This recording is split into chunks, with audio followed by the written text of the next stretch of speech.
سڵاوتان لێبێت بینەرانی زاری کرمانچی ئەم کاتتان باش لە دیدارێکی تایبەت لە خزمەتی ئێوەی بەڕێز و خۆشەویستین لە میانەی ئەم دیدارە تایبەتە گفتوگۆ لەسەر یەکێک لە بابەتە هەرە گرنگ و گەرمەکانی ڕۆژ دەکەین بۆ مەبەستەش میوانێکمان لەگەڵ دەبێت کە تایبەتمەندە بۆ قسەکردن لەسەر ئەو بابەتە بۆ ئەوەی لە زاری ئەو ڕوونتر هەندێشت تێبگەین و ئەوەی من و تۆی هاوڵاتی ئەیبیستین لە هەندێک لە کەناڵەکان و لە قسە هەندێک لە ئەندام پەرلەمانەکان ڕەنگ بێت دڵنیایی نەبێت و بابەتێکی دروست نەبێت. بۆ مەبەستە لەو دیدارە تایبەتە میوانداری بەڕێز نەهرۆ ڕەواندزی جێگری یەکەمی سەرۆکی لێژنەی نەوت و غاز دەکەین لە پەرلەمانی عێراقەوە. کاک نەهرۆ زۆر بەخێر بێت. سپاس. بالەوە دەست پێ بکەین یاسای بودجە لە دوای پەسەندکردنی بۆ ئاوای لێ هات. سڵاو لە بەڕێست و بەنێرانی خۆشەویست. بابەتی بودجە طبعا ئێمە وەفدی ئێمە بە بەردەوامی طبعا پێش ئەوەی کە بێنە سەر بابەتی بودجە بە ئەوە هەبوو ئیطاری وەکو لەلایەنی سیاسیەوە ئیتیفاقێکی سیاسی هەبوو کە پێی دەرین تەحالفی ئیدارەی دەوڵە کە پارتی دیموکراتی کوردستان حزبی ئێمە وەکو بەشێکە لە ئیتیحادی ئیتیلاف ئیدارەت الدەوڵە ئەگەر هاتوو کە پاشەوەی کە سەرۆکی ئەنجومەنی وەزیران دانرا بە ئیتیفاقێکی سیاسی دانرا کە ئێمە وەکو کورد ئەم خاڵانەمان هەیە ئەبێ جێبەجێ بکرێت. بەڵام ئەوەی کە ڕوویدا لە ناو هۆڵی بەرلەماندا خلافی ئەو ئیتیفاقیە سیاسیە کە کرا لە ناو پەرلەمان داڕشتنی یاسای بودجەی 2023 بە شێوازێک هاتە ناو پەرلەمان بەڵام لە ناو هۆڵی پەرلەماندا لەلایەن لێژنەی دارایی زۆر گۆرانکاری بەسەرداهات. ئێمە بە بەردەوامی شەڕەشی بەردەوام هەبوو لە ناو لێژنەی دارایی لەبەر ئەوەی کە بتوانین ئەو ئیتیفاقیە سیاسی کە هەیە لە دەرەوەی پەرلەمان لەوێ بە هەمە شێوە ببینێتەوە جێبەجێ بکرێتن کە خزمەتی هەموو هەوڵاتیانی عێراق و هەرێمیشیە کرە بکاتە. بەڵام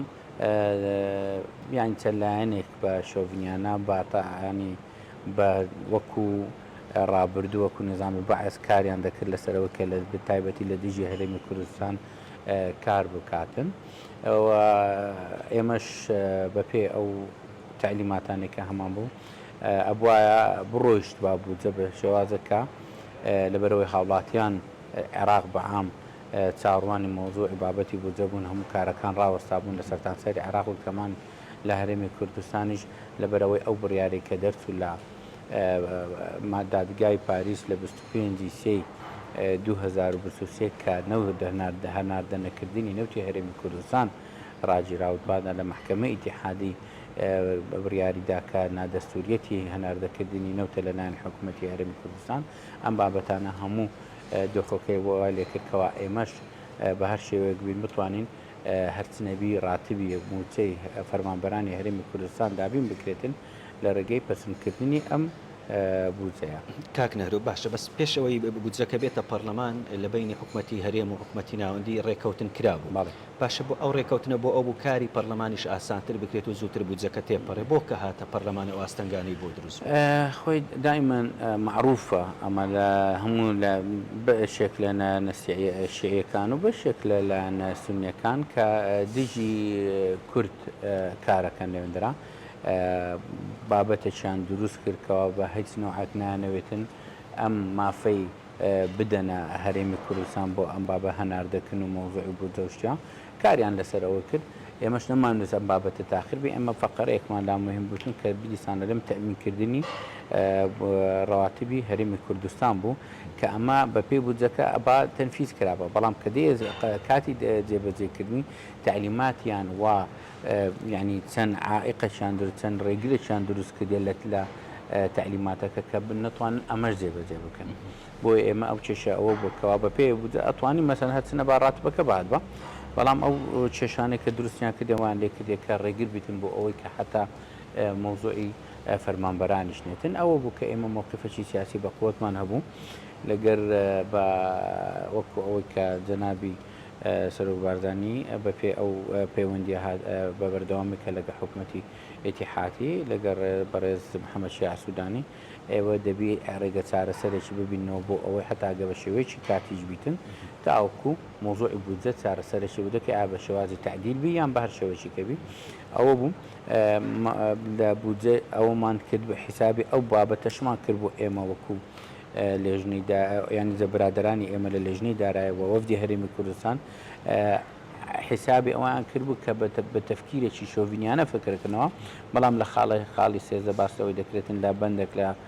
بەندەکان باسۆ ئەگەر هەر کاتێک حکوومەتی ئیتیحادی حکوومەتی هەرێمی کوردستان نەگەیشتە ڕێگە چارەسەرکردن بۆ مۆزوعی ئەم تەصفیەی ئەم بابەتە سەلاحیەتە درێتە ڕئیسی ئەنجومەنی وەزیرانی عێراقی بۆی تەسەڕوفێکی بکاتن تاوکەم بابەتە یەکلا دەبێتەوە ئەو بووکە ئاخرزەکە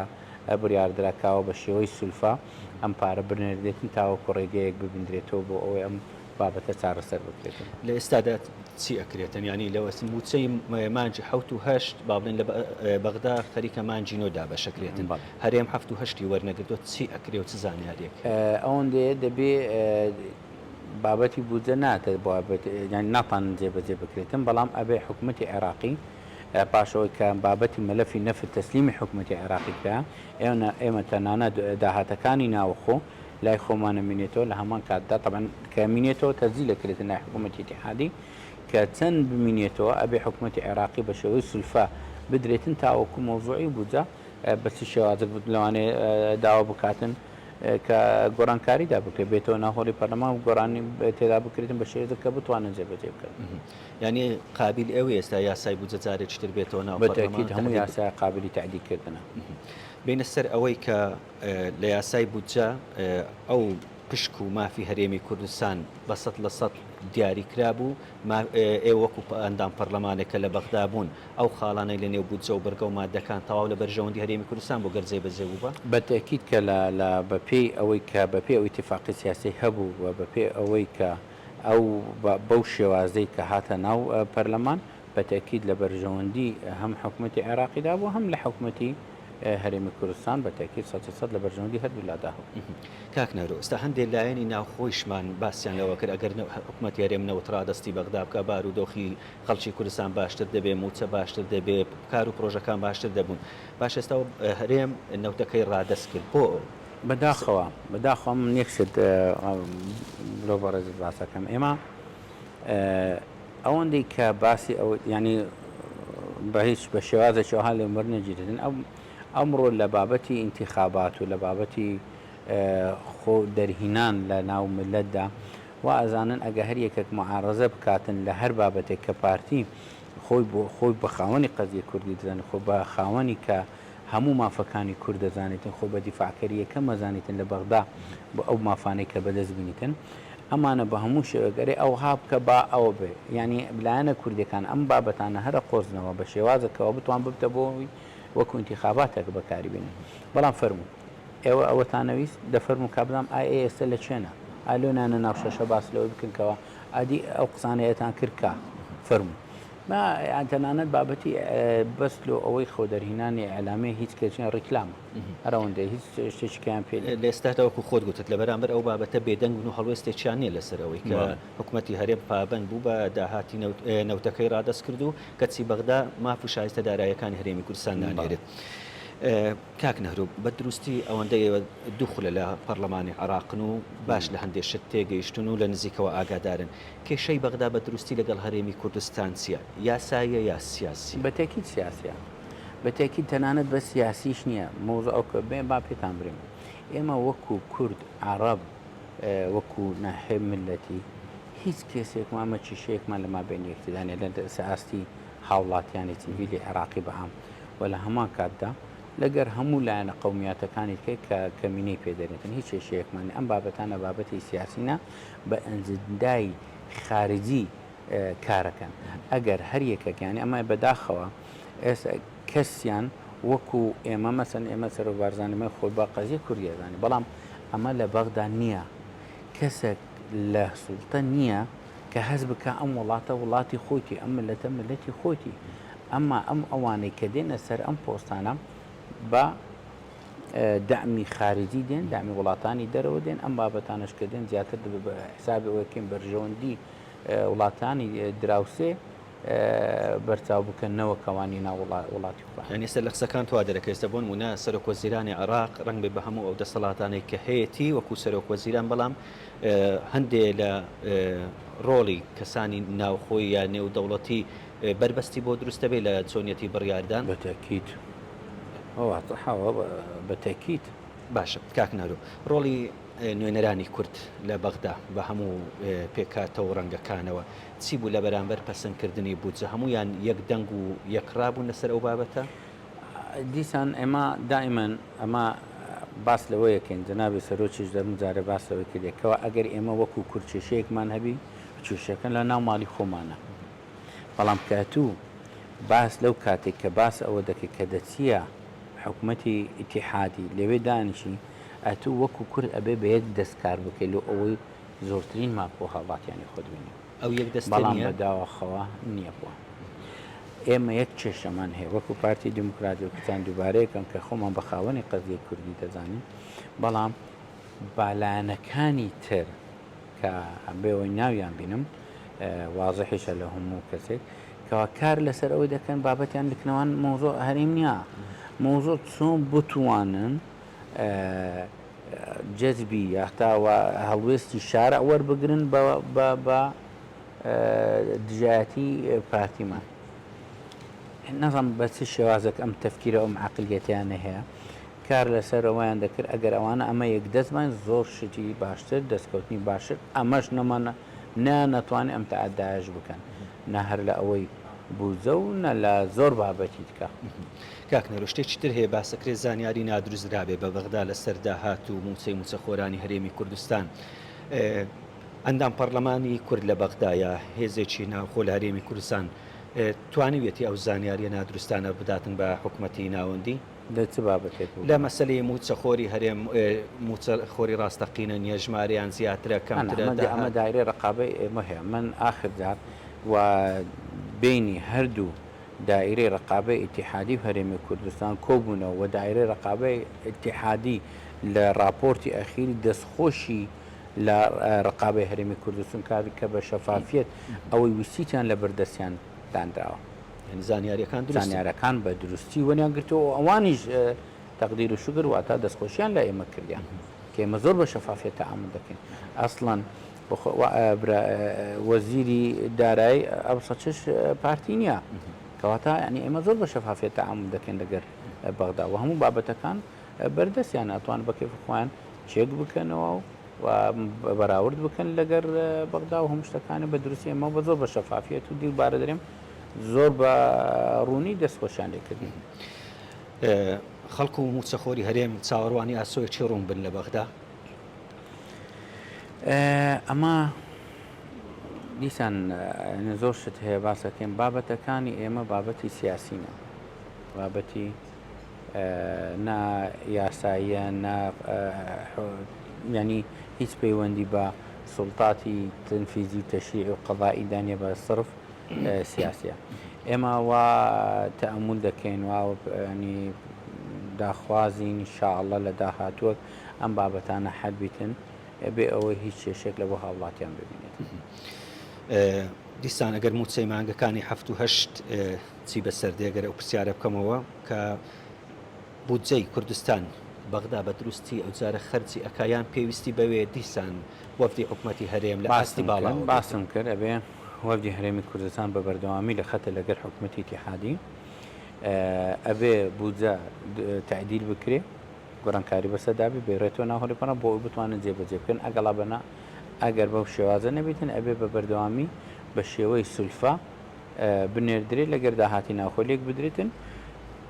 موچەی هاوڵاتیان فشارە نێو دەوڵەتیەکانیش کاریگەریان نابێت لەسەر حکوومەتی بە ئەویش فشارێکی زۆر گەورەیە لەسەر حکوومەتی ئیتیحادی ئێمە میانی چاڕوانەکەیم بزانین لەم 3-4 مانگی داهاتوو وەزعی بەغدا بە چ عقارێکدا ئەڕواتن کە زۆر بابەتی گرنگ هەیە و حساسن و ینی لەوانەیە گۆڕانکاریەشی تەواو ڕووبداتن لە زۆر بابەتەوە خۆتە نەزانن لە مانگی 12 مەجالیسی محافەزات انتخاباتمان لە پێشە زۆر لایەنیش بەشدار نینەوەندێک لایەنیش بەپێ ئەو تەحالفاتانەکە ینی ئەو تەحالفاتانیان کە دروست کردیا ئەوانی شوار ڕۆژ بە ڕۆژ چێشیان لێ دروست دەبی من وەکو ڕەئی شەخسی خۆم لەو تەسەوڕی دانیمەکە انتخاباتی مجلس محافظي عراق مجالس محافظات عراق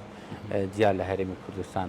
انجام بکرێتن ئەگەر ئەم بابەتەش نەکرێتن وا تەسەوڕ دەکەم کەوالەوانەیە گۆڕانکاریەکی تەواو بە حکوومەتی داهاتوو بێتن. کاک نهرو باش ئەگەر بۆ نمونە هەرێم و بەغدا نەکەوتنە ڕێکەوتن و چ ئەنجامێک ڕوئەدا ئایا هەرێمی کوردستان یا پارتی بە دروستی لە پەرلەمانی بەغدا ئەکشێتەوە؟ هەموو شتێک واردەم بۆ ئەگەر ئەوان ئێمە لۆ جەنابی سەرۆکەچان ڕێفراندۆم ئەوان ڕێفراندۆممان کرد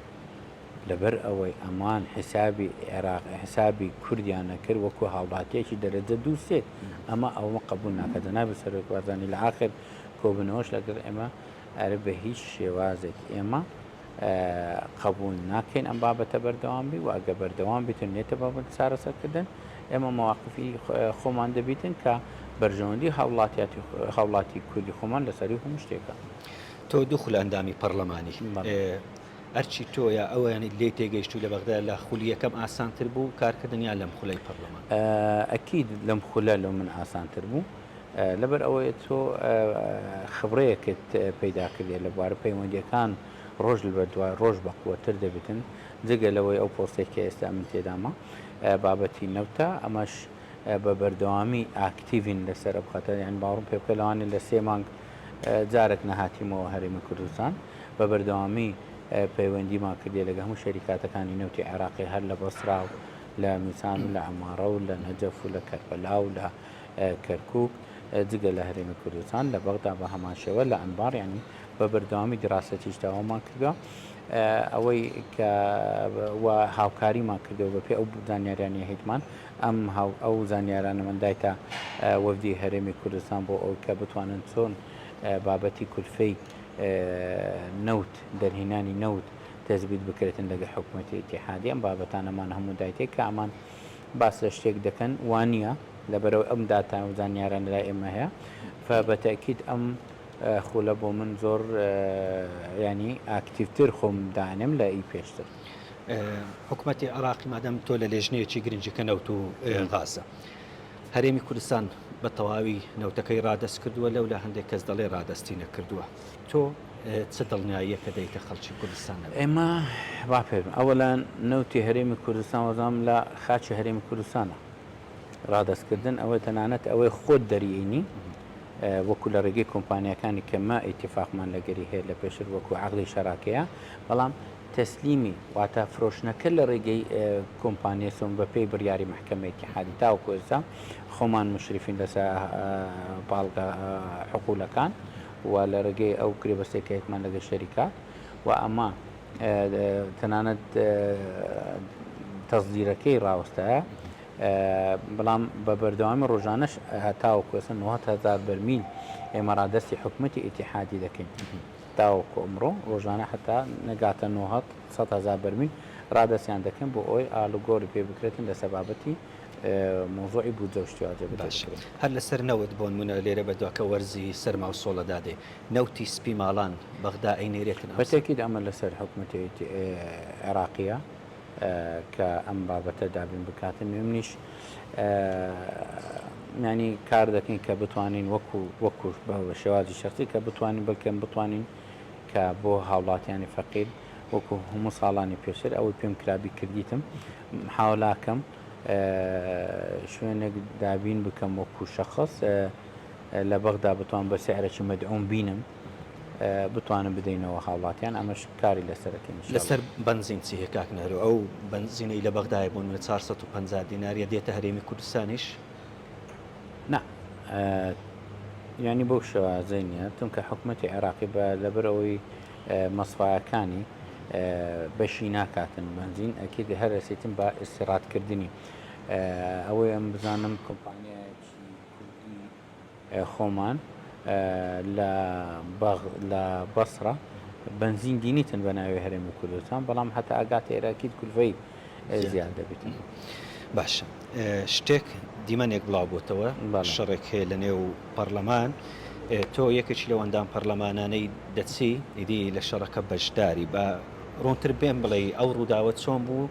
بۆ ئێتا ئێستاش ئەو دیمەنەت بڵاو نەکردوێتەوە؟ بەڵێ ئەوە لە کاتی گۆڕینی قانون یاسای ئینتیخابات ئەم یاسایە یعنی کێشەیەشی دروست بوو لەگە برا مەسیحیەکان نەگەورا مەسیحیەکان وەنام ئەو کەسانی کە بە ناوی مەسیحیەکان خۆیان تەمسیل کردو لەوێندرا کەسی هیچ پەیوەندیان بە برا مەسیحیەکان نینە لەگەر حەشدی شعبی یەکیان گرتیا کەوا ئەوە داوایان نەکرد کە هەرێمی کوردستان و عێراق بۆ برا مەسیحیەکان لە سەرتانسەری عێراق یەکواز نەبیتن ئێمە خەڵکمان هەیە لە هەولێر و لە دهۆک مەسیحی ئەوان تەمسیلی خۆیان دەکەن لە زمنی هەرێمی کوردستان نەک لە سەرتانسەری عێراق لەو کاتێککە ئەمەش ئەزانین کە ئەم کورسێ دانرا بۆ مەسیحەکانی هەولێر بۆ مەسیحەکانی کەرکووک دانەندرا بۆ بەغدا و بۆ ئەوە شوێنەکانی بکە یان بەسی دهۆک و هەولێر دانرا ئەمەش بۆ دەمەقارێک لە بێک لە ئەندام پەرلەمانەکانی ئێمە سەتەخلاص دنێمی تعدان لێ کرد بە هاشتنی بڵێکی ئاو پاشان ڕاکێشانی پرسی سەتەخلاص ئەمش لەو کاتە ینی بەڕاستی خۆم پێرانەگیر دیتم یەک لە وان هات ویستی تعدا لە جەماعەتی ئێمەش بکاتن لە یاسایی ئەمن لیان ئەسلامەوە ینی شەڕەکی گەرم بوو هەرچیتمان ئەم ڤیدیۆ بڵاوت نەکردێتەوە بەخوای من زۆرم داوا کرد لە برادران ئەگە بە شێوازێکی ڕسمی وەرم گرتبە بڵاوم کردەوە بەرەوە زۆر داوام کردیاندامێ بەڵام بەپێ ئەو عێلاقاتی کە هەم لەوێ لە بەغدا وەرم گرتیا بەس ئینشاڵڵا براو دەکرێتەوە لە ئێستا ئەمە وەکو زاری کرمانجی لە ڕێگە هەندێک سەرچاوە لە بەغداد ئەو ڤیدیۆمان دەستکەوتووە مافمان پێدەی بڵاوی بکەین وڵاتن کە لە بەروی من بەڵێنم داوە ئینشاڵڵا لەو داهاتوو ئەتوانین بەزارێنە باشا چ کێشەیەکەم کاک نەهرۆ بەردەوام کار و پرۆژەت هەبووە هەم لە خولی ڕابردوو هەر لەم خولە بۆ کار و پرۆژەکانیش یا و کارانەیەکەی ناتەوێ باز بکرێتن بە تایبەتی لە ڕاگەیاندن زۆر لەگەر ئەوەی دانیمە یعنی بەڕاستیان دەرێ ئەوڕۆ ئینسان کە کارێکی خێری کرێ و دەستە بۆ دەستەی نەزانی پێم خۆش نییە بەڵام لە زۆر جێ ینی باسە کرێوە نەملۆ من بەسە کە ئەو کەسانی کە دەنجیان بە مندایە کە ئایان بینم کە جێم لێبی کە لە کۆمنتەکان لە بۆم دێن کەسیان یان ڕۆژێک لە ڕۆژان نەمدیتە پێشەمان بیتن من دائیمەن کاری گشتیم کردیا کاری تایبەتیم یعنی ئەتوانم سوند بخۆم لە 2010 تاوەکو ئەمڕۆ تەحەدا ئەەکەم هیچ کەسێک برێ کاگنارۆ بە شێوازی کەسایەتی شخصی ئەو شتەی بۆ من کردووە ئەمن شتیوام نەکردە بەڵام کاری خێرخوازی گشتیم کردیە بە هەمنەوە قوتابخانە پێویستی بە شتێکە بۆ کردیتم خەستەخانە پێویستی بە شتێکە بۆ کردیتم بەڵکەوە دروستم کردو نە خەستەخان مزگەوتەکانم بە هەر شێوازێک ئاودان کردیا خەڵکی فەقیر لە بواری نەخۆشیشتی وهاب ئەوی پێم کرابی کردیتم یعنی پرۆژەی زۆرم کردیا بەڵام هەموو شتێکی باس کاکنە ڕەنگە خەڵکی بڵێت کاکنەرە بۆ خۆی ڕواندزیە و بەڵام کار و پرۆژەکان هەر لە ڕواندز نەبووە بۆ نمونەگەر سنووری ئیدارەی سۆران وەربگرین لە هەموو قەزا و ناحیە و گوندەکان کار و پرۆژەی تۆی تێدا هەبووە بەڵام تایبەتتر ئەگەر بۆ ڕواندز هیچ پرۆژەیەکت لەبەر دەستە بڵێ من کوڕی شاری هەولێرم هەولێریش هەموو شوێنێش لە هەمان کاتدا کوڕێکی ئەو کوردستانە من هاوکاری من گەیشتە لە دۆچش لە ئاکرێش هاوکاری میکەیاندی هاوڵاتیانی فەقیر لە خەلیفان شتم دروست کردووە ئێستا تەنانەت لە ڕواندز داوام کردبوو ینی بەڕاستی پێشم خۆشیانێکە هەریەکە کە بتوانێت هاوکارمان بیتن سنتەرێکی نەخۆشی ئۆتیزمیان تەواحد دروست بکەم پێم خۆشە چونکە لە کاتی هەڵبژاردن گەڕان زۆر حالەتم دیت کە زۆر پێ دڵ نیگەران بووم لە بابەتەی لێ پێم خۆشە کە بتوانم ئەم شتێش دروست بکەم بۆ خزمەتەشی ئەم خەڵکە بینی بابەتی جوانکاریش یانی بەتەکی کردیتم لەوانەیە لە سۆران شتێکم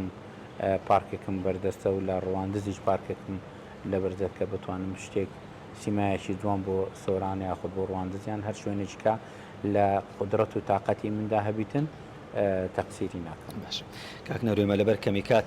پرسیارمان نەما دوا پامی تۆ بۆ هاوڵاتیانی هەرێمی کوردستان چییە ئەتەوێت چیان پێ بڵێت ئەمن یەک شتەرم بەڕاستی یعنی قەت ئێمە لە زۆر شتمان تەحەلمون کرد وەکو کورد لە زمانی حکوومەتی بەعسەوە تاوەکو گەیشتینە ئەمڕۆ با بەراوردەکی خۆمان بکەین ئێمە لە چێ بوون گەیشتی نەچێ ئەمە مامۆستایەکم هەبوو لە عەدادیە یەکەم ڕۆژ کە هاتینە ناو شعبان گوتی دوو برادرمان هەبوو بە ناویش دایانم یەکیان ناوی مقداد بوو یەکیان ناوی مەحموود بوو یەکیان زۆر تەمبەڵ بوو یەکیان زۆر زیرەک بوو گوتی کە هەردووکتان هەستن هەردووکتان مێشکتان هەیە چاوتان هەیە جلک لە بەرەکە نانەخۆن ئەوجە بە هەر شێوازێک بیتم مهم حتا ناو قوتابخانە هاتینە کاکە مەحموود ئەتوو لۆ تەمبەلی ئەوە لۆ زیرەکە واتە دەمینێتن ئیرادەی ئینسان ئیرادەی ئەو شخصە کە بتوانێتن چۆ بەرەنگاری ئەو وەزع بکتەوە طموحی ئینسان چیە ئێمە ئەو مەحموود تمشای مقداد بکە ئەو ئەبتە دکتۆر ئەتو لۆ فکر نەکەیەوە تو لەوانەیە ساڵچکە بچێ دەریانەوەها بمنێ ئەڕۆی فەسلەکری ئەگەر تو تەحەدای ئەو وەزعی بکەیت بێ من دەبی لە بگەمە مقداد نەک بگەی مقداد لە مقداد باشتر بی بەرەو پێش بڕۆی ئەگەر ئەمەد لە پێشان بە تاکیت ئەتو سەرەکەوی و لە هەر قۆناغەک بەسەرکەوی دەبی بزانی لە وەزعچ بوو هاتیە ئەمڕۆ ئەگەر بێتن تمشا وەزعی هەرێمی کوردستان بکەین لە 2003 لە 2000 تاوەکو ئەوڕۆ ماشەڵڵا ئێمە لە سەرتانسەری عێراق نەک لە عێراق لە هەموو وڵاتانی دەرەوە کە هەولێرە و هەموو ئەو شارەوانیە ئەو خزمەت گوزاریە ئەو هەموو شوێنانە ببینی فەرموو بەچێ بە شتێکی زۆر بەسیط حکوومەتی هەرێمی کوردستان تانێت ئەم شتانە بۆ وڵاتیان دابین بکە ئەگەر بی بەراورد بکەیت لەگەر بەسرات کە سەتا هەفتای داهاتی عێراق لە بەسرایە ئەو سەتا هەفتای چی هەیە تاوەکو ئێستا کەوت لەسەر خەلیجی عەرەبی ئاوی خواردنەوەی نییە قوتابخانەی نییە کە ئەو هەموو نەفتە لێوێ دەردەی خەستەخانەی نییە کە بە سەتان ڕۆژانە بەدەیان کەس بە نەخۆشی ژێرپەنجە ئەمریکن ئێمە دەبی بتوانین تمشای وان بکەین ناکرێ ئێمە ینی شتێکم وەزعەکە بەسەرمان هاتیە ئێمە هەمومان دەبی یەک دەست بین بۆ لەو قۆناغا قورتار بین بە یەکبوونیمە ئەم شتەش وەقتیە ئەڕواتن ئینشاءالله بەسکاکنەوە چەند وتم دوواپیان بەڵام هەست ناکەی لەوەشان کە حکوومەتی عێراق ئەبینێ حکوومەتی هەرێم بەو ئیمکانیاتە کەمە و بەو توانەدارایەکەمە ئاوا خزمەتی خاک و نیشتیمان و شارەکانی خۆی ئەکا ڕەنگ بێ هاوڵاتیەک لە بەسرا و لە بەغدا ئیرەی بە هەرێمی کوردستان بباتن نەخەوە ئەوان واتە سەوڕەکەن با پێتان برم ئەگەر لێک بدەینەوە لە 2004 و 5ەوە 1400 میلیارد دلار سرف کرا لە بودجەکان بە تەنانە 16 هاتیتە ئێمە ئەو خزمەت گوزاریانەمە پێکردیان بەڵام ئەوان کە ئەدی ئەو مەبلەغە کە خەیالیە یعنی شتێکی زۆر خەیالیە ئەگەر عێراقت بکرد با سێ تابق لەوانەیە بەشیە کردو ئەشماوە بەڵام کاو پارەیە هەموو بڕۆتە مشابکە هەموو دزیاریە هەمووی فەسادە باڕوون پێ بکەیانێ زۆر بابەت هەیە لەوانەیە لە بۆر چاوی ئێمەڕوون نەبی کە ئەمەشتەسی لە داهاتی هەرێمی کوردستانی شەکە بەشی هەرێمی کوردستان کە ئەو دزیە ئەکرێتن لە مەشە دزرێت ئەگەر بێتین ئێسمە کارمان کردی ئەمە زۆر شتمان نووسراومان کردێک کە لە زۆر ئەو مەلەفانە شەڕەکەین لەسەر ئەو مەلەفاتانە خۆم لەگەڵ ڕئیس وزەرای پێشی تقریباً تا ڕۆژ پێنجشەمی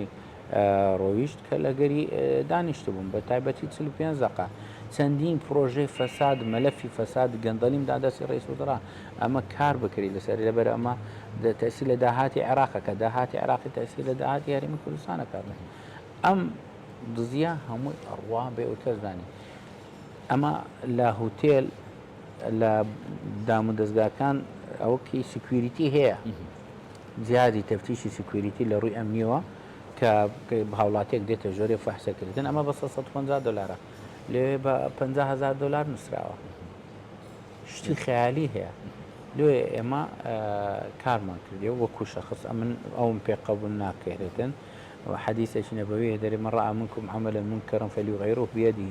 فإن لم يستطع فبلسانه فإن لم يستطع فبقلبه فذلك تقديما يعني قرأت وشتك الديد بتواني دس خود لدى صلاة بيشتيشي غلط الديد خود قران كاري كيف تهوا أجنا بزمانك أبي أم مشتباز بكي أجر أويش كابراي كسم أم بابتان أم داري سوزراي أجر كارينا كده وقت أبي بدلي خوم خميلي خوم مهرون يعني أو شتانێکە بە سەرۆک وەزیران داوە ئەگەر بە دوواداچوونی نەکرد دیسان بەدواداچوونەکەیەوە بۆ ئەوەی بینی کە بۆچی ئەو کار ئەو وەختی من وەکو ڕئیس وزرا پێم گوتیا گەر کە کاری لەسەر نەکاتم پاشان لێ ئەعلام باسەکەم. زۆر باش کاکنەوە دەستەکانت خۆش بسپاس بۆ تۆ. بەڵێ بینەرانی زاری کرمانجی ئەوەی بینیتان دیدارێکی تایبەت بوو لەگەڵ نەهرۆ ڕوانسی جێگری سەرۆکی لیژنەی نەوتوغاز لە پەرلەمانی بەغدادە لەسەر کۆمەڵێک بابەت گفتوگۆمان کرد لە کۆتاییدا سپاس بۆ هۆتێل دیانا پالاس کە هاوکارمان بوون بۆ پێشکەشکردنی ئەم پرۆگرامە تا لە دیدارێکی نوێ پێتانەگەینەوە کاتێکی شات.